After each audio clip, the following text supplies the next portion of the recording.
Tuhan Yesus memberkati. Haleluya. Selamat hari Kamis.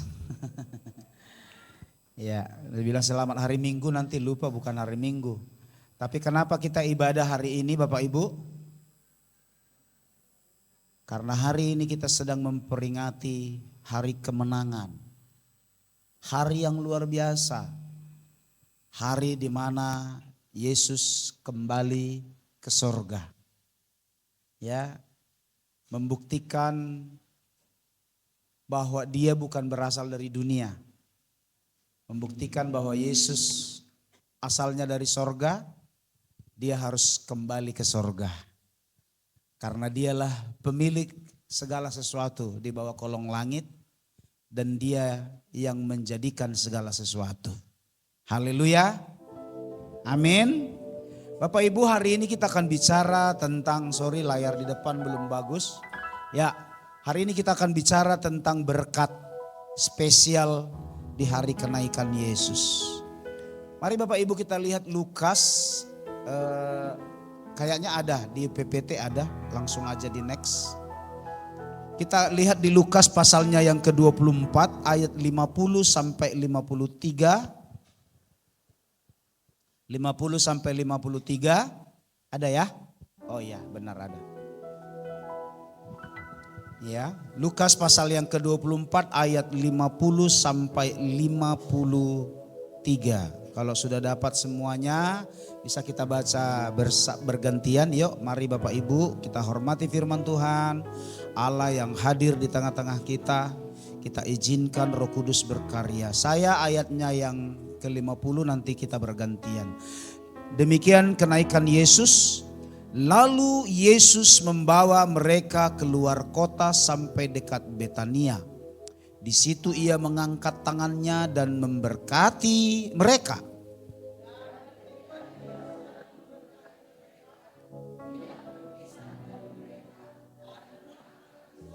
Mereka sujud menyembah kepadanya, lalu mereka pulang ke Yerusalem dengan sangat sukacita sama-sama. Mereka senantiasa berada di dalam bait Allah dan memuliakan. Amin. Silakan duduk. Bapak Ibu, di ayat 50 dan 51 saudara bisa lihat di situ. Lalu Yesus membawa mereka keluar kota sampai dekat Betania, membawa murid-muridnya. Kalau di Korintus dijelaskan murid-murid yang menyaksikan itu kurang lebih ada 500 orang.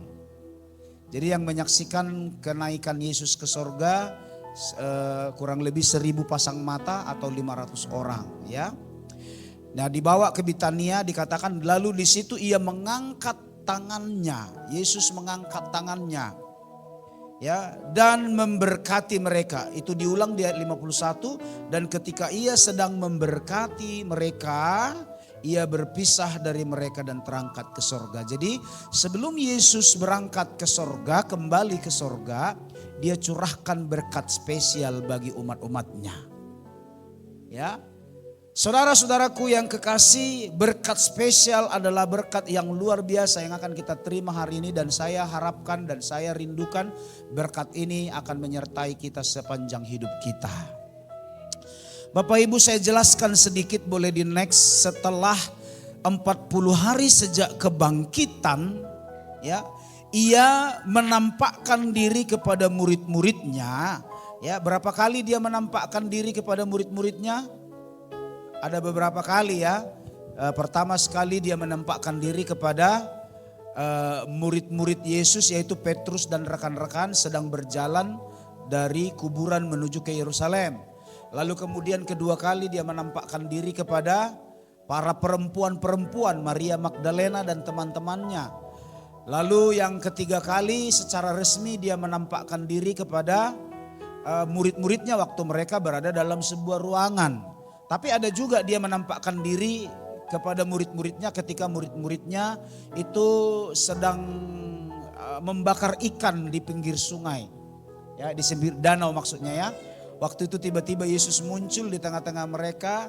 Ya, lalu waktu mereka membakar ikan, Yesus juga menghadiri mereka. Ada 4 atau 5 kali Yesus menjumpai mereka dalam rentang waktu 40 hari. Nah saudara-saudaraku, lalu ia dikatakan naik ke sorga. ini membuktikan bahwa ia benar-benar hidup. Ya, boleh sambil diikuti nanti di PPT ya. Ini membuktikan bahwa ia benar hidup. Yohanes pasal 8 ayat 23. Boleh dilanjut di nextnya. Yohanes 8 ayat 23, lalu ia berkata kepada mereka, kamu berasal dari bawah, aku berasal dari atas. Kamu dari dunia, aku bukan. Lihat, dari kalimat ini kita bisa melihat Yesus menjelaskan kalau murid-murid itu memang berasal dari dunia. Tapi Yesus berkata dia bukan berasal dari dunia. Jadi ini mematahkan pendapat orang tentang Yesus adalah manusia yang diangkat jadi Tuhan. Ya, jadi Yesus bukan manusia yang diangkat jadi Tuhan, tapi Tuhan itu dia adalah Tuhan yang mau jadi manusia. Ayat ini jelas mengatakan bahwa kamu berasal dari bawah, aku dari atas. Kamu berasal dari dunia, aku bukan dari dunia. Jadi dari mana Yesus berada? Dari sorga. Jadi berbahagialah orang Kristen, berbahagialah orang percaya. Karena apa? Karena yang kita sembah adalah Tuhan yang benar. Benar-benar turun dari sorga menjadi manusia. Ya, mungkin ada orang Bapak Ibu yang disembah yang enggak mereka kenal. Ya, taunya Tuhan tapi tidak dikenal. Kalau Yesus dia pernah datang memperkenalkan diri bahwa dia adalah Tuhan. Wajar kita mengenal dia lebih dalam. Amin. Nah, saudara-saudaraku yang kekasih dalam nama Tuhan, dalam Yohanes 8 ayat 23 tadi, ia naik kembali ke sorga karena dia bukan dari dunia. Sekali lagi, itu adalah bukti bahwa ia benar-benar Allah. Sama-sama katakan bukti bahwa ia benar-benar Allah. Dan itu memberikan keuntungan bagi kita.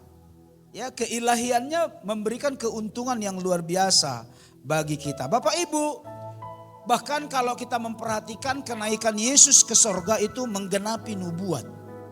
Ya, di mana sebelum-sebelumnya dijelaskan, bahkan Yesus sendiri juga pernah berkata dalam Yohanes 7 ayat 33 sampai 36, Yohanes 8 ayat 21, Yohanes 16 ayat 7. Yesus pernah berkata, ya salah satu saya bacakan, dikatakan, maka kata Yesus, tinggal sedikit waktu saja aku ada bersama kamu, dan sesudah itu aku akan pergi kepada Dia yang telah mengutus aku.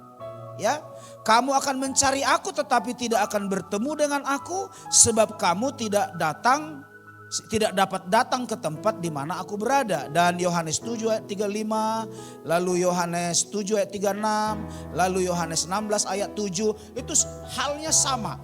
Yesus menyatakan bahwa kamu gak akan ketemu aku lagi. Ini membuktikan bahwa apa? Dia adalah Tuhan yang benar, dia kembali ke sorga. Amin Bapak Ibu. Maka saya simpulkan Bapak Ibu, dalam kenaikan Yesus ke sorga, selain menggenapi nubuat, kenaikan ini adalah bagian dari proyek penyelamatan. Ya, jadi ibarat sebuah proyek Bapak Ibu, proyek itu adalah proyek yang berkelanjutan. Pertama mungkin dia datang ke dunia sebagai daging, menjadi bayi, lalu dibesarkan, melakukan pekerjaan di dunia, lalu setelah 33,5 tahun dia disalibkan setelah melakukan pekerjaannya, lalu setelah disalibkan lalu dikuburkan. Ini yang masuk dalam pengakuan iman GBI, ya, yang kita ucapkan setiap hari Minggu walaupun melalui lagu, ya. Dan Bapak Ibu, kita percaya dia disalibkan, lalu mati, dikuburkan, lalu bangkit pada hari ketiga, tinggal kurang lebih 40 hari di dunia, setelah itu naik ke sorga. Ini adalah sebuah proyek besar, proyek yang dikerjakan, proyek yang dirancang, proyek yang diteliti, proyek yang dikerjakan, dievaluasi hingga finishing. Finishingnya ialah dia kembali ke sorga.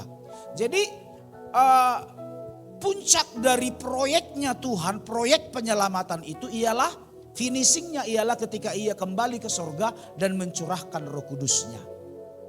Dan akan berjanji akan datang kedua kali. Itu yang kita sebut dengan hujan akhir. Kalau di Alkitab disebut hujan awal, hujan akhir. Hujan awal itu penyelamatan awal, yaitu Yesus datang ke dunia menyelamatkan manusia. Hujan akhir, Yesus datang ke dunia kedua kali membawa orang benar. menghukum orang yang berdosa. Itu hujan akhir. Bapak Ibu, saya mau katakan kepada kita sekalian, kita sedang berada di penghujung hujan akhir. Hari kedatangan Tuhan kedua kali itu sudah semakin dekat. Jadi saya mohonkan kepada jemaat Tuhan, ayolah semakin serius, semakin sungguh-sungguh. Engkau boleh bekerja, tidak ada yang melarang. Engkau boleh memperlebar sawitmu. Engkau boleh memperlebar proyekmu. Engkau boleh menumpuk uangmu di bank. Itu tidak akan pernah masalah. Ya, tetapi jangan lupa itu semua akan hangus. Itu semua akan binasa. Karena kita akan kembali ke Bapa kita di sorga. Ya, maka ayolah Bapak Ibu mulai tanamkan hartamu di sorga melalui perbuatan baik, melalui sikapmu, melalui kasihmu yang luar biasa, melalui perhatianmu, melalui penginjilanmu. Ini yang harus kita kerjakan karena kita sudah berada di penghujung proyek penyelamatan. Ya, dan proyek besar yang dirancang oleh keilahian yaitu Tritunggal, yaitu Allah Bapa, Anak dan Roh Kudus. Dalam hal itu dikatakan marilah kita. Ketika dia berkata marilah kita, ini membuktikan bahwa apa? Proyek ini dirancang oleh Tritunggalnya Allah. Saudara, dan itu juga dibantu oleh tim yang hebat. Tim yang hebat saya sebut dengan Allah Bapa, Holy Spirit. Lalu ada juga tim yang hebat itu para malaikat. Siapa lagi tim-tim yang hebat itu? Para hamba-hamba Tuhan, rasul, nabi, para gembala, para pengerja. Ini semua kita merupakan sebuah tim yang hebat untuk proyek penyelamatan. Ya, jadi untuk proyek penyelamatan ini mari sama-sama kita terlibat. Bisa bilang amin? Mau bekerja dalam proyeknya Tuhan? Ada sebuah lagu lama Bapak Ibu. Bekerja bersama-sama di dalam ladang Tuhan. Nanti Tuhan kasih upah. Ulang ya. Bekerja bersama-sama di dalam ladang Tuhan. Nanti Tuhan kasih upah. Apa? Dalam sorga yang mulia. Ulang ya, 3, 2 ya. Bekerja bersama-sama di dalam ladang Tuhan. Nanti Tuhan kasih upah dalam sorga yang mulia. Ayo kita kerjakan proyek ini. Kalau Yesus saja, Tuhan saja dengan proyek ini dia rela tubuhnya dihancurkan. Dia rela datang ke dunia yang penuh dengan kegelapan ini. Dunia yang penuh dengan dosa ini, meninggalkan keindahan sorga. Kenapa kita juga tidak mau terlibat dalam proyek besar ini? Ayo kita sama-sama bekerja, amin. Kita sebagai hamba-hamba Tuhan, jongosnya nabi-nabi Tuhan, penginjil, para gembala, guru. Itu menjadi helper, menjadi pembantu dalam proyek besar ini. Perancangnya sesungguhnya ialah Tuhan itu sendiri. Ya, dirancangkannya bagaimana dia datang jadi manusia, lalu menjadi manusia, besar sebagai manusia, tinggal bersama manusia, sekalian memperkenalkan diri, lalu membuktikan bahwa dia tidak pernah jatuh dalam dosa, membuktikan dia adalah Allah. Lalu setelah itu dia mati, dikuburkan, bangkit kembali dari kubur, tinggal di dunia, lalu kembali ke sorga dan ada janjinya. Ya, sebelum dia naik ke sorga, dia angkat tangannya, ingin memberkati saya, ingin memberkati saudara, ingin memberkati kita sekalian. Amin. Nah, yang jadi pertanyaan boleh di next, berkat apa yang dicurahkan oleh Tuhan ketika hari kenaikan? Ya, yang pertama sama-sama yang sudah dikasih garis kuning, sama-sama baca 3, 2 ya, berkat kekuatan. Yuk kita baca ayat ini, Yohanes 16 ayat 33. 3, 2 ya. Semuanya itu kukatakan kepadamu supaya kamu beroleh damai sejahtera dalam aku. Dalam dunia kamu menderita penganiayaan. Tetapi kuatkanlah hatimu. Aku telah, oh haleluya. Sebelum Yesus naik ke sorga, dia curahkan berkat yang pertama yang kita sebut dengan berkat kekuatan baru. Di mana ayat ini katakan semua ini kukatakan kepadamu supaya kamu beroleh damai sejahtera. Di dalam berkat yang Tuhan curahkan, berkat kekuatan, ada bonus namanya peace, damai sejahtera. Ya. Di mana dia bilang begini, dalam dunia memang kamu menderita penganiayaan. Karena Yesus tahu kita akan mengalami penganiayaan. Ya, lihat aja minggu yang lalu Bapak Ibu, teman-teman kita mahasiswa di mana itu? Unpam ya, anak Unpam ya, yang terjadi di Jawa, di Jakarta. Ya. Orang mendoa rosario itu setahu saya hening, tidak ribut, tapi harus mengalami aniaya. Dan ini akan terjadi. Bahkan Bapak Ibu, Alkitab katakan di hari-hari terakhir yang lebih besar, yang lebih parah itu akan kita alami. Nah pertanyaannya Bapak Ibu, siap nggak kita kalau hal itu terjadi? Bahkan suatu saat mungkin hal-hal yang lebih besar, ya, di mana orang mengancam, lalu mengancam untuk membunuh kita. Dan mereka merasa bahwa mereka sebagai pahlawan. Alkitab bilang begitu kan?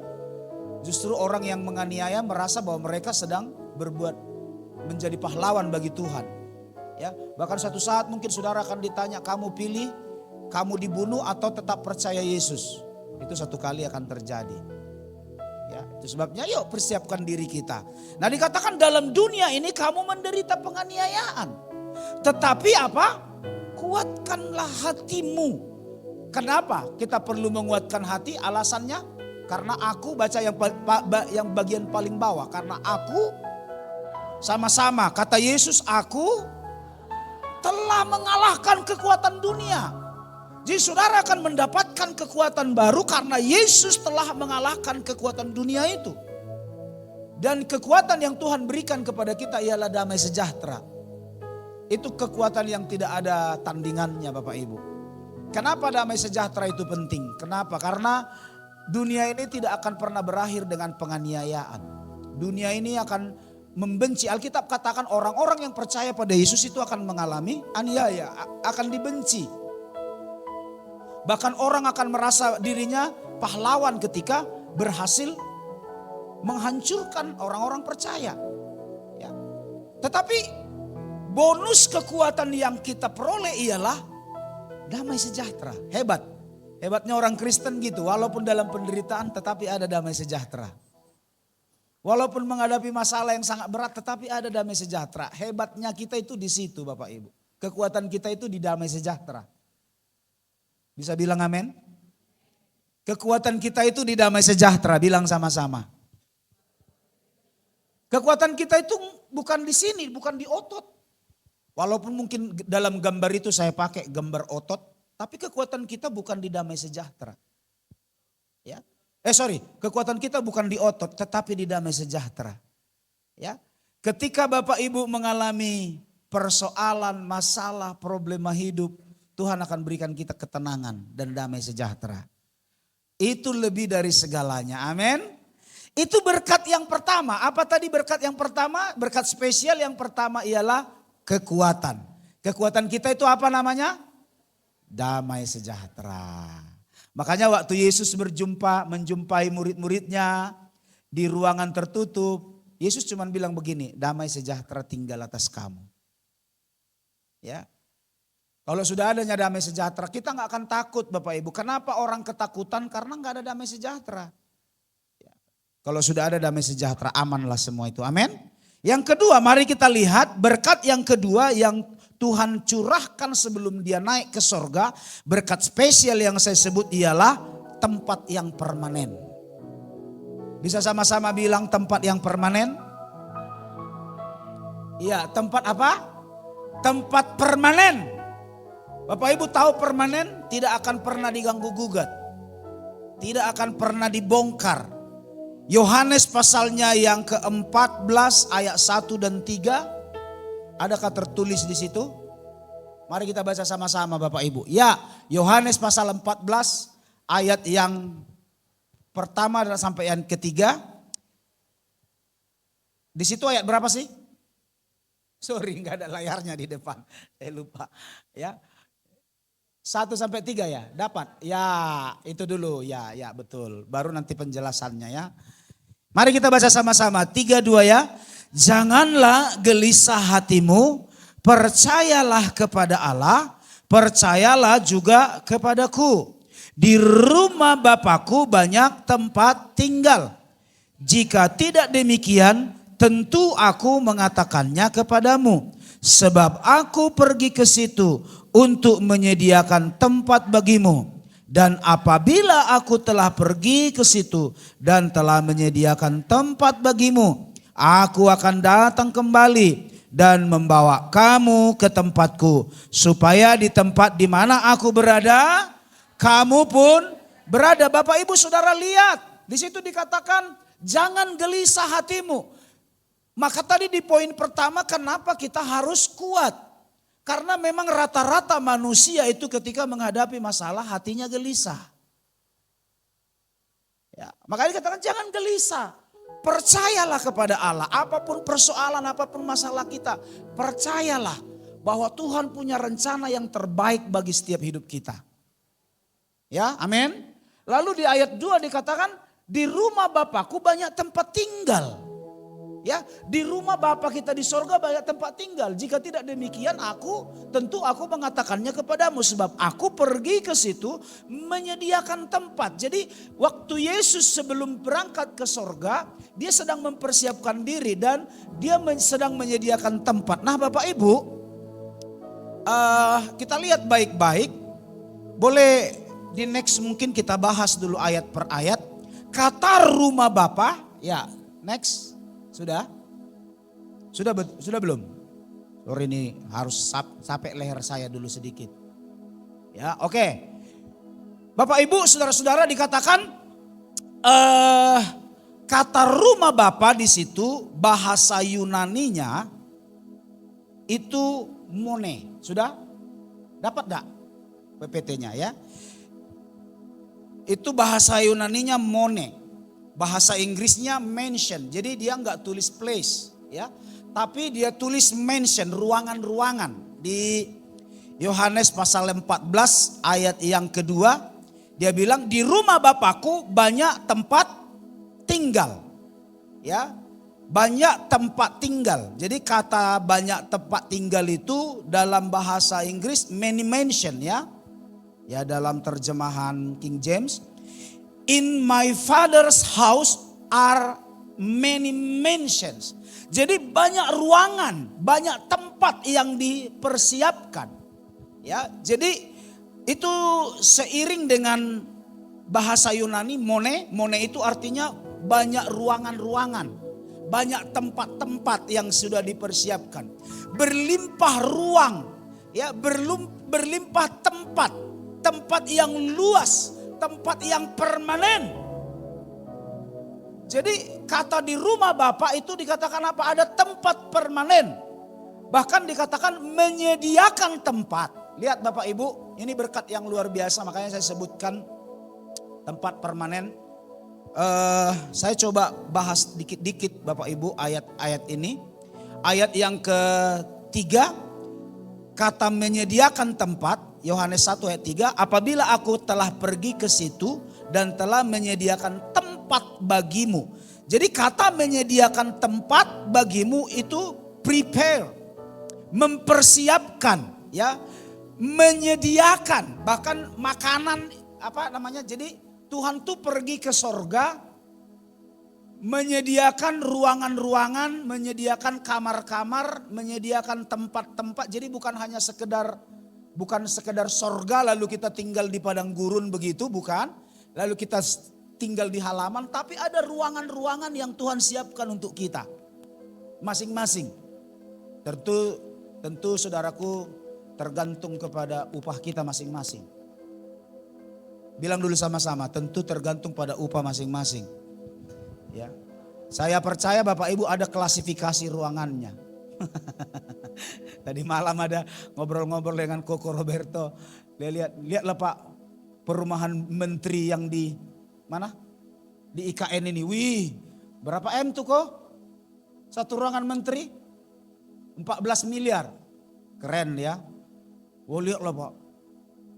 Bapak Ibu, itu menteri. Kalau ruangan presidennya kayak mana? Mungkin lebih besar lagi. Ya. Kalau ruangan apa itu? Apa lagi kira-kira? Kalau di bawah-bawah menteri ini apa lagi? Bu Guru, di bawah-bawah menteri apa lagi? Oke lah, semakin rendah jabatannya mungkin semakin kecil lah ruangannya. Jadi Bapak Ibu di sorga juga nanti demikian. Makanya ayo kita perbanyak upah kita di sorga, amin. Bah, nggak ada yang amin, amin. Jadilah Pak Pendeta, yang penting masuk sorga, di pinggir-pinggir juga nggak apa-apa. Yang penting jangan ke neraka gitu. Jangan dong, ayolah. Kita kan udah tahu firman nih. Ayo kita berlomba, amin. Amin. Janganlah punya prinsip yang penting di sorga Pak Pendeta, tukang sapu pun enggak apa-apa. Ya janganlah. Jangan begitu ya. Enggak ada tukang sapu di sorga, enggak usah pikirkan di sana ya. Enggak usah saudara bilang yang penting Pak Pendeta di sorga ya, cleaning service juga enggak apa. Jangan. Ayo kita berlomba karena Tuhan siapkan mansion, siapkan ruangan-ruangan, siapkan tempat-tempat yang permanen untuk anak-anak yang mengasihi Dia, untuk orang-orang yang melayani Dia, untuk orang yang sungguh-sungguh mencintai Dia. Amin. Ada mansion, ada ruangan, ada mone yang Tuhan siapkan. Bahkan dikatakan many mansion, banyak sekali. Ya, banyak sekali ruangan yang Tuhan siapkan. Haleluya. Amin. Amin. Bahkan di sana dikatakan bukan hanya mansion, tapi dinner kita pun, makanan kita pun. Ya, bahkan Dia mengelola semua dengan benar. Jadi kepergian Yesus, kembalinya Yesus ke sorga, waduh ini luar biasa menurutku lah. Menurutku tentu memang bersama-sama dengan malaikat mengerjakannya ya. Ya dia Bapak Ibu bisa bayangkan. Ini nama siapa lah dulu kita sebut ini. Ibu Desi lah dulu kita sebut. Bayangkan Tuhan tuh kembali ke sorga hanya untuk memikirkan Bu Desi. Nanti rumahnya di sebelah mana. Bayangkan ini. Bayangkan Bapak Ibu. Bayangkan. Betapa baiknya Tuhan, itu yang saya maksud. Kenapa? Saya hampir mau nangis saya kalau saya bayangkan ini. Bayangkan, dipikirkannya dia kembali ke surga. Dilihatnya anaknya Mama Desi. Borusitorus yang baik hati. Di mana nanti tempatnya ini? Lalu mulai dia rancang.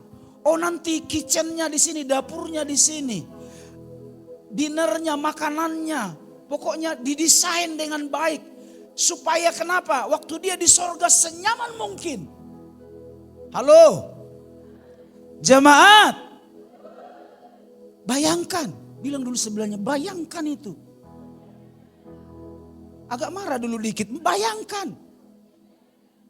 Bisa nggak tergambarkan kita ini? Sedangkan orang tua kita, maaf nih orang tua kita nggak seperti itu perhatiannya sama kita. Orang tua kita paling dibilang begini, yang penting kau sudah kusekolahkan. Sudah, kerja sendiri. Enggak ada itu. Ya, ada enggak di sini? Orang tuanya sampai siapkan nanti lahannya 50 hektar. Jadi anakku tinggal tenang di sini, ada?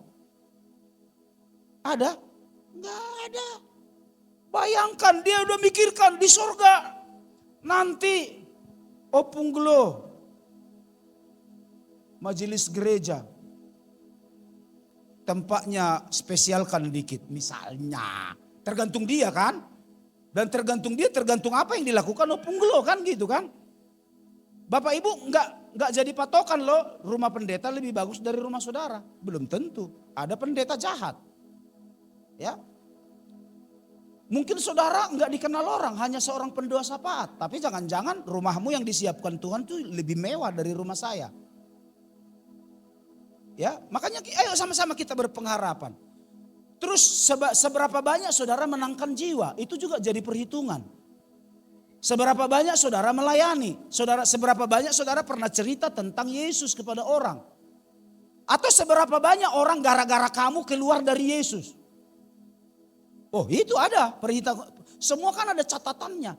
Seberapa banyak orang meninggalkan Yesus gara-gara karaktermu.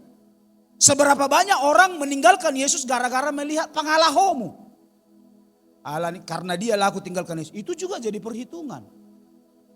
Jadi mansion itu, ruangan-ruangan itu diatur oleh Tuhan. Bahkan dia persiapkan semua untuk makanan kita. Bahkan Bapak Ibu dalam bahasa Yunani ada mungkin kalau nggak salah saya tulis. Itu ditulis prodromos. Jadi prodromos itu Bapak Ibu Yesus itu seperti prodromos. Jadi pergi itu prodromos, dia perintis. Jadi Bapak Ibu bisa bayangkan, dia kembali ke sorga seperti seorang perintis. Dia buka jalan, itu prodromos itu artinya dia buka jalan supaya apa? Engkau yang ngikut, kita yang ngikut di belakang itu, di situ ada saya tulis seperti pasukan elit Romawi. Jadi pasukan elit Romawi sebelum Raja Roma nanti jalan, itu pasukan elitnya jalan dulu. Keliling dulu, putarin dulu, pokoknya pastikan keamanan. Nah gitu seperti pasukan, itu prodromos itu. Jadi memastikan keamanan, membuka jalan, berjalan di depan, mendobrak. Kalau ada hal-hal yang perlu didobrak, ya pasukan utama, bahkan memastikan keamanan. Bapak Ibu bayangkan, Yesus kembali ke sorga menyediakan tempat bagi kita. Bukan hanya itu, bukan hanya tempat yang disediakan, tapi memperlengkapi apa yang akan kita makan di sana selama kita ada di sorga. Lalu bukan hanya itu, tapi dia memastikan keamanan. Memang di sorga sih nggak pala lagi ada yang perlu diamankan toh. Tapi istilah itulah yang dipakai prodromos. Seperti pasukan elitnya Romawi. Harus aman. Wesley Sirait ini masuk ke sorga harus aman jalannya. Nah gitu. Jemaat Gereja Bethel Indonesia Tebing Tinggi harus aman jalannya masuk ke sorga. Tepuk tangan dulu untuk Tuhan kita Yesus. Maka saya mau ngomong Bapak Ibu, jangan pernah sakiti hati dia. Bisa bilang amin Bapak Ibu. Jangan sakiti hati Tuhan. Kenapa? Dia jadi prodromos. Dia jadi pendobrak, membuka jalan. Hanya untuk apa? Hanya untuk menyediakan kita satu tempat di sorga. Memastikan tempat itu aman. Memastikan makanan kita cukup. Memastikan segala sesuatu yang kita perlukan di sana cukup. Wow, hebat tuh, luar biasa. Amin. Bahkan yuk boleh di next lagi dalam Yohanes 4 ayat yang 14 ayat yang ketiga ini dikatakan ada kalimat berikutnya, akan membawa kembali kepadaku. Lihat Yohanes pasal 14 ayat 3, saya ulang. Dan apabila aku telah pergi ke situ dan telah menyediakan tempat bagimu, aku akan datang. Lihat, aku akan datang kembali dan membawa kamu ke tempatku. Ya, supaya di tempat di mana aku berada, di situ pun kamu. Jadi akan membawa kamu kembali ke tempatku.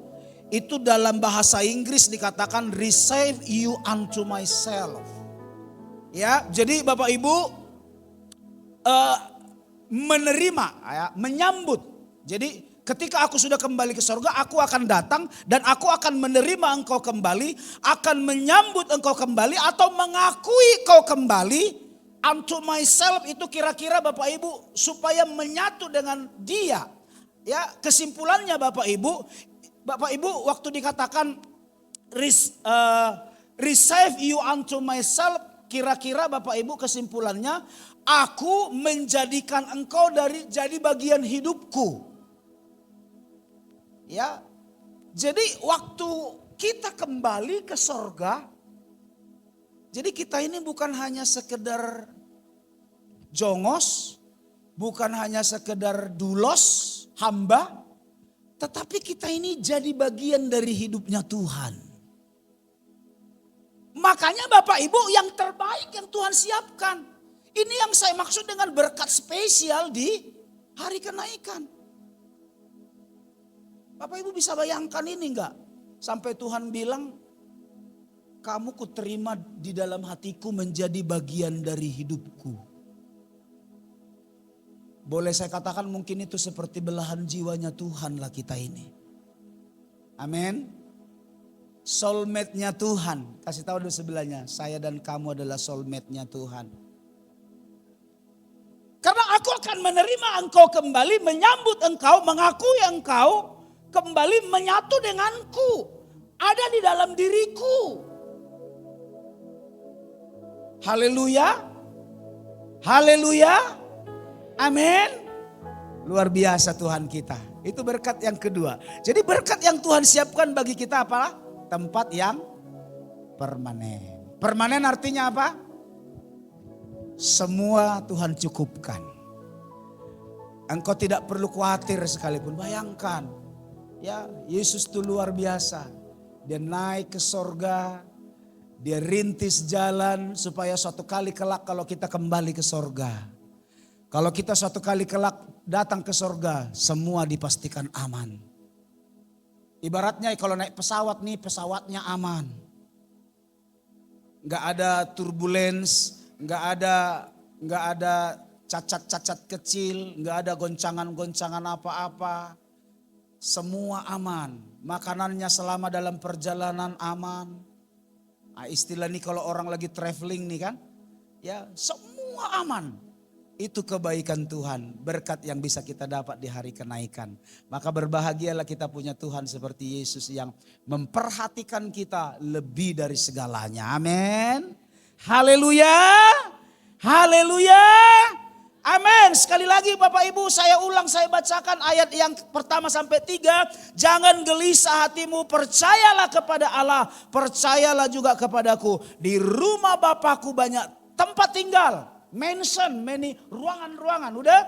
Ya, jika tidak demikian tentu aku mengatakannya kepadamu sebab aku pergi ke situ untuk menyediakan tempat bagimu. Ya, dan apabila aku telah pergi ke situ dan telah menyediakan tempat bagimu, aku akan datang kembali.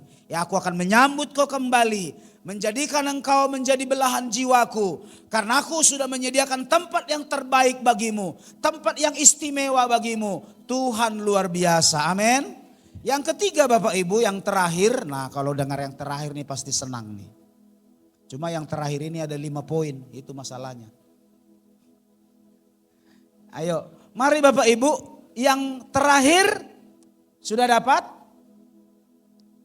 Yang ketiga, mari sama-sama baca. Apa berkat yang ketiga?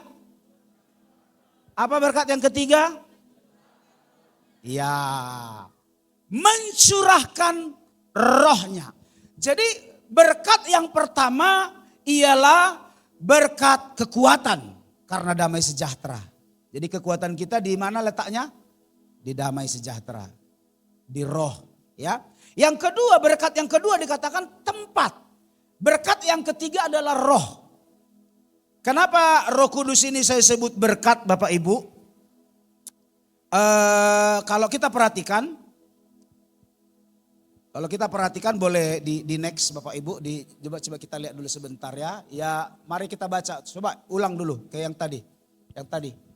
Yuk, mari sama-sama kita baca, Bapak Ibu, lihat perhatikan baik-baik. Waktu Yesus naik ke sorga, memang secara fisik kita lihat dia meninggalkan. Betul nggak? Kenapa dia naik toh ke sorga kan? Sepertinya murid-murid Yesus ini ditinggalkan ya.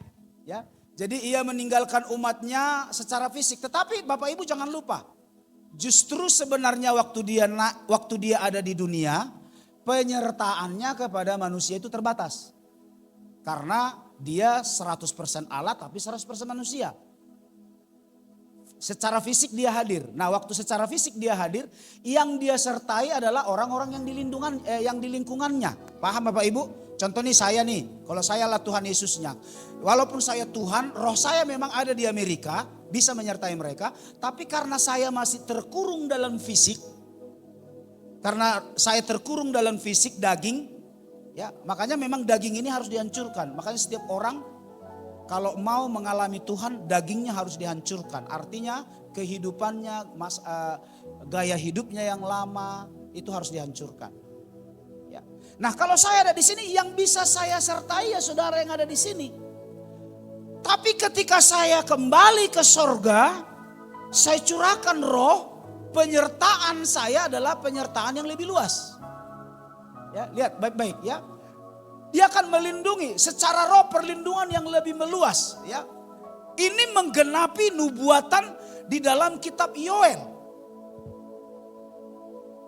Ya, ini menggenapi nubuatan di kitab Yoel pasal 2 ayat yang ke-28, 29 dikatakan begini.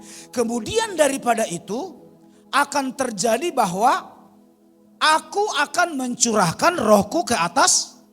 Nih, lihat nih. Jadi rohnya itu akan dicurahkan ke atas semua manusia. Nah, waktu dia datang sebagai daging hanya bisa menguasai, menyertai orang-orang yang ada di sekitar Timur Tengah. Tapi ketika dia kembali ke sorga, dia mencurahkan berkat penyertaan, perlindungan yang lebih meluas. Haleluya. Ya, dikatakan aku akan mencurahkan rohku ke atas semua manusia, maka anak-anakmu laki-laki dan perempuan akan bernubuat, orang-orangmu akan yang tua akan mendapat mimpi, teruna-terunamu akan mendapat penglihatan 29, juga ke atas hamba-hambamu laki-laki dan perempuan akan kucurahkan rohku pada hari-hari itu. Ya, jadi ini menggenapi nubuat, karena memang sudah dinubuatkan bahwa nanti suatu kali kelak roh Tuhan akan dicurahkan ke dalam setiap hati manusia. Dan yang memberikan kita kemampuan untuk menghadapi masalah, yang memberikan kita kekuatan untuk menghadapi persoalan, itu hanya roh Tuhan. Maka dengan cepat Bapak Ibu, ini saya nggak akan ulas panjang-panjang, karena saya udah sampaikan ini di hari Senin pas doa, dan tadi malam juga saya sudah Selasa malam juga saya sudah sampaikan ini di ITB, di Agro. Bapak Ibu, ada beberapa fungsi Roh Kudus, ya. Jadi penting sekali Bapak Ibu kita dicurahkan Roh Kudus. Penting sekali hari ini kita berkata Roh Kudus penuhi hidupku. Amin. Ya, karena yang pertama Bapak Ibu, Roh Kudus itu mengajar. Dalam Lukas pasal 12 ayat 11 sampai 12, apabila orang menghadapkan kamu kepada majelis-majelis atau kepada pemerintah-pemerintah dan penguasa-penguasa, janganlah kamu khawatir bagaimana dan apa yang harus kamu katakan untuk membela dirimu. Ayat 12, sebab, muncul. Oh dia dibaca di ayat masing-masing ya. Sebab pada saat itu juga Roh Kudus akan mengajar kamu apa yang harus kamu katakan. Lihat Bapak Ibu. Fungsi Roh Kudus yang pertama dalam diri manusia ialah mengajar tentang apa yang harus kita katakan saat kita berhadapan dengan beberapa persoalan. Maka saya sebut ini berkat spesial bagi kita. Ya. Jadi kalau di sini kan dijelaskan ketika kita berhadapan dengan pemerintah, mungkin Bapak Ibu kita berhadapan dengan orang-orang di pekerjaan, berhadapan dengan orang-orang di lingkungan, ada orang yang coba membenci kita, ada orang-orang yang coba menekan kita. Nah, waktu itu terjadi, Alkitab katakan Roh Kuduslah yang akan memberikan kita kemampuan untuk menjawab, kemampuan untuk berkata-kata. Maka Bapak Ibu, penting sekali berkat ketiga ini kita terima. Holy Spirit, kita minta Roh Kudus memenuhi kita. Amin. Lalu fungsi Roh Kudus yang kedua, Yohanes 14 ayat 26, di situ ada ayatnya. Tetapi penghibur yaitu Roh Kudus yang akan diutus oleh Bapa dalam namaku, dialah yang akan mengajarkan segala sesuatu kepadamu dan akan mengingatkan kamu akan semua yang telah kukatakan kepadamu. Jadi fungsi Roh Kudus yang kedua ialah menjadi penghibur. Jadi berkat Roh Kudus yang kita terima itu ialah penghiburan. Di saat Bapak Ibu tidak tahu lagi harus berbuat apa. Di saat kita susah, pusing sendirian, tidak tahu lagi mau ngerjakan apa, pening, stres, bahkan ada orang hampir bunuh diri. Di saat itulah Roh Kudus dibutuhkan menjadi penghibur. Amin. Ya. Menjadi penghibur dan mengajarkan serta mengingatkan. Kalau dalam ayat ini dikatakan ada 3. Saya bisa temukan ada 3 dalam Yohanes 14 ayat 26. Penghibur, pengajar, dan pengingat. Jadi Roh Kudus itu yang akan menghibur. Artinya apa? Di saat kau susah, Roh yang akan memberi penghiburan. Lalu mengajar, maksudnya apa? Mengajarkan kita untuk apa yang harus kita lakukan dalam perbuatan, dalam pekerjaan, dalam tindakan. Lalu mengingatkan. Mengingatkan artinya begini Bapak Ibu, Roh Kudus itu yang akan mengingatkan kita. Karena saya ulang kembali Bapak Ibu, di otak manusia itu ada 80% namanya alam bawah sadar. Ya, ada 80%, 20%-nya itu alam sadar, 80% lebih itu alam bawah sadar. Jadi semua khotbah-khotbah yang kita pernah dengar, baik dari Bapak Gembala, majelis gereja, dari YouTube, dari mana-mana saja khotbah yang saudara pernah dengar, itu kan gak semua masuk dalam alam sadar kan? Gak semua, karena kita punya daya ingat terbatas. Jadi itu masuk ke alam bawah sadar, kita sebut seperti memori. Ya, kalau di HP itu seperti memori. Enggak semua yang di memori itu bisa ditampilkan sekaligus, betul? Tetapi suatu saat Bapak Ibu, ketika saudara butuh pertolongan, Roh Kudus yang akan membongkar memorimu. Alam bawah sadarmu itu tiba-tiba nanti saudara akan ketika saudara misalnya, ketika kita misalnya lagi stres, pusing, ya banyak masalah, ya lalu saudara berkata, sudahlah. Saudara putus asa, tiba-tiba nanti saudara diingatkan tentang khotbah. Mungkin khotbah itu adalah khotbahnya Bapak Gembala yang pernah mengatakan bahwa jangan kamu khawatir bahwa Tuhan mampu menolong kamu, Tuhan mampu membela kamu. Tiba-tiba itu nanti Roh Kudus bongkar dari alam bawah sadar. Nah, waktu Roh Kudus bongkar dari alam bawah sadar, saat itulah engkau mengalami kekuatan yang baru. Itu maksudnya, itu fungsi Roh Kudus, itulah berkat yang dicurahkan, berkat spesial yang harus kita dapat hari ini, amin. Lalu fungsi Roh Kudus yang berikutnya ialah Kisah Para Rasul 1 ayat 8, memberi kuasa, kemampuan, menghadapi masalah, menghadapi persoalan, kemampuan dalam beberapa bidang. Bahkan ya fungsi Roh Kudus itu dikatakan apa? Memampukan kita bisa menjadi saksi dan bisa bersaksi dan bisa menjadi saksi. Jadi kan ini ada kaitannya toh Bapak Ibu, menjadi saksi, bersaksi ada kaitannya dengan mention tadi. Semakin banyak kita bersaksi, semakin bagus mention ruangan-ruangan yang Tuhan siapkan bagi kita di sorga. Haleluya. Ya tetapi semakin kita tidak pernah bersaksi, ya engkau akan punya bagian tersendiri. Ya, karena upah kita masing-masing sesuai dengan apa yang kita kerjakan. Di perusahaan juga gitu kan. Tentu kan upahnya sesuai dengan apa yang dikerjakan ya. Nggak ada orang Bapak Ibu kerjaannya cuman duduk-duduk lalu digaji mahal, ada nggak? Nah, nggak ada kan, sesuai dengan apa yang kita kerjakan toh. Jadi di sorga juga demikian. Jadi sesuai dengan apa yang kita lakukan, apa yang kita kerjakan. Banyak kita menangkan jiwa, tempat kita, dan tempat kita yang di sorga itu Bapak Ibu jangan saudara bayangkan seperti di dunia. Maksudnya gini, kalau yang di dunia ini bisa saja hangus tiba-tiba, betul? Tapi yang di sorga itu permanen. Tempatmu yang di sorga itu permanen.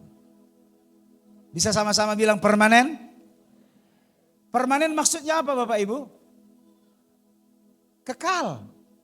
Tidak akan ada yang bisa mengambilnya kembali. Haleluya. Enggak ada yang bisa mengambilnya, enggak ada. Itu forever, selama-lamanya, enggak dibatasi waktu. Enggak hanya 1000 tahun, enggak. Selama-lamanya, enggak bisa dibatasi waktu. Tempatmu yang indah itu, mansionmu yang sudah disiapkan oleh Tuhan itu menjadi milikmu, menjadi bagian kita selama-lamanya, amin. Tidak ada yang bisa curi, tidak ada yang bisa ambil. Itu sebabnya ayo kita tanam, kita berikan harta kita di sorga. Ya, hati kita di sorga. Kita tanam, Bapak Ibu saya sering bilang begini. Seperti gigihnya saudara mencari harta di dunia. Harusnya lebih gigihlah mencari harta di sorga. Banyak orang terbalik Bapak Ibu. Di dunia ini cari harta gigih.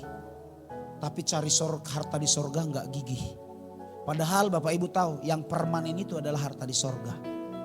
Kalau yang di dunia ini Bapak Ibu,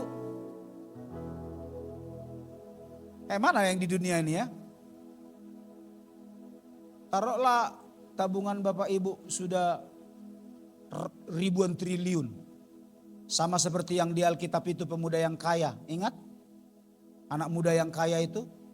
Aku punya hasil yang luar biasa. Aku akan bangun lumbung, betul? Dibangunnya lumbung, diisinya lumbungnya penuh masih. Lalu dia bilang apa? Sabaslah engkau jiwaku, tersedia bagimu banyak makanan. Dia kira manusia hidup hanya dari roti saja. Tapi Tuhan bilang apa? kepada pemuda yang kaya itu, yang bodoh itu? Malam ini juga aku ambil nyawamu. Untuk siapakah yang kau siapkan itu? Bapak Ibu, saya mau bilang, Anda gigih bekerja di dunia itu bagus. Karena memang orang yang gak bekerja itu gak boleh makan, Alkitab bilang. Tapi bisa gak kita lebih, saya bilang seperti gigihnya, gak usah dulu lebih ya. Seperti gigihnya kita mencari harta di dunia, seperti juga gigihnya kita mencari harta di sorga. Gigih dalam beribadah. Saudara gak pernah berpikir, aduh capek.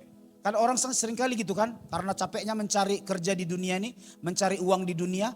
Akhirnya bilang, kenapa kau gak ibadah? Capek Pak, hari ini kerja seharian. Nah, mana lebih penting ibadah daripada kerja? Dua-dua kerja penting ya. Dua-dua penting ya. Tapi apakah gara-gara pekerjaan kita gak ibadah? Atau sebaliknya mungkin gara-gara ibadah pekerjaan gak jalan? Dua-dua harus bekerja dengan secara balance ya. Nah ini yang harus kita perhatikan Bapak Ibu. Jadi saya berdoa, saya berharap jemaat Tuhan seperti gigihmu bekerja bagi dunia ini. Coba buat gigihmu bekerja bagi Tuhan seperti itu, amin. Ya, saya melihat ada jemaat apalagi yang pedagang ya. Titik bisa sampai jam berapa itu buka tutup itu? Jam berapa kau tutup Ti? 11. Kalau ke gereja sampai jam berapa?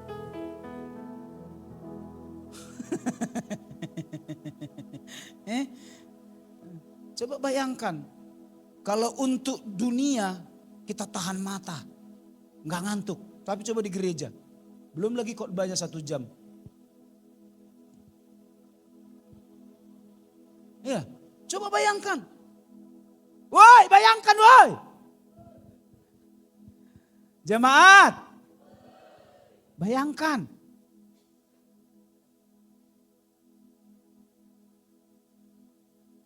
Haleluya. Yang terakhir Bapak Ibu. Fungsi Roh Kudus yang terakhir Roma 8 ayat 28 dikatakan apa?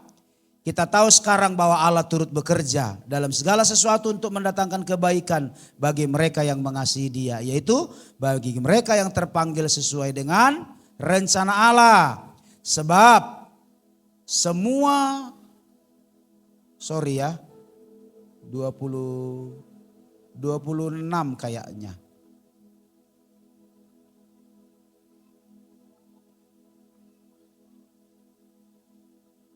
Oh ya 26 bukan 28 ya maaf. Boleh diedit nanti di catatan masing-masing. Roma 8 ayat 26. Demikian juga Roh membantu kita dalam kelemahan kita. Sebab kita tidak tahu bagaimana sebenarnya harus berdoa. Tetapi Roh sendiri berdoa untuk kita kepada Allah dengan keluhan-keluhan yang tidak terucapkan. Ya boleh diedit ya nanti Roma 8 ayat 26 bukan 28. Enggak, maksudnya di tulisan masing-masing aja. Kalau di situ enggak tahu entah bisa diedit. Nanti saya edit sendiri ya. Baik Bapak Ibu, demikian juga Roh membantu kita dalam kelemahan kita. Sebab kita tidak tahu bagaimana sebenarnya harus berdoa. Saudara tidak tahu sebenarnya harus bagaimana cara melayani. Saudara sebenarnya enggak tahu bagaimana harus bekerja di ladang Tuhan. Tapi Tuhan bilang apa? Roh Kudus akan memberikan kita kemampuan dan kekuatan. Amin. Roh Kudus akan membantu kita. Baik Bapak Ibu, inilah kebenaran firman Tuhan yang bisa saya sampaikan di hari kenaikan Yesus Kristus ini. Biarlah kita sekalian mengalami penyertaan, mengalami perlindungan dari Tuhan. Ada 3 berkat spesial yang Tuhan siapkan bagi kita hari ini. Apa tadi yang pertama? Kekuatan. Kekuatan kita dapat di dalam apa? Damai sejahtera. Yang kedua berkat yang kita dapatkan apa? Di hari kenaikan? Tempat di sorga, tempat yang permanen. Ini yang paling penting, catat baik-baik. Tempat kita permanen di sorga. Yang ketiga apa? Sebelum Tuhan pergi dia curahkan rohnya. Dia berjanji akan menyertai kita melalui rohnya. Artinya rohnya itu yang akan memampukan kita, mengajar kita untuk apa? untuk berkata-kata ketika kita menghadapi persoalan. Rohnya itu yang akan menghibur, rohnya itu yang akan menguatkan kita, mengingatkan kita atas setiap firman. Ya, yang membuat kita bisa kuat. Dan rohnya itulah yang akan menyertai dan membantu kita untuk bisa melayani, untuk bisa memberi yang terbaik untuk pekerjaan Tuhan. Tuhan Yesus memberkati.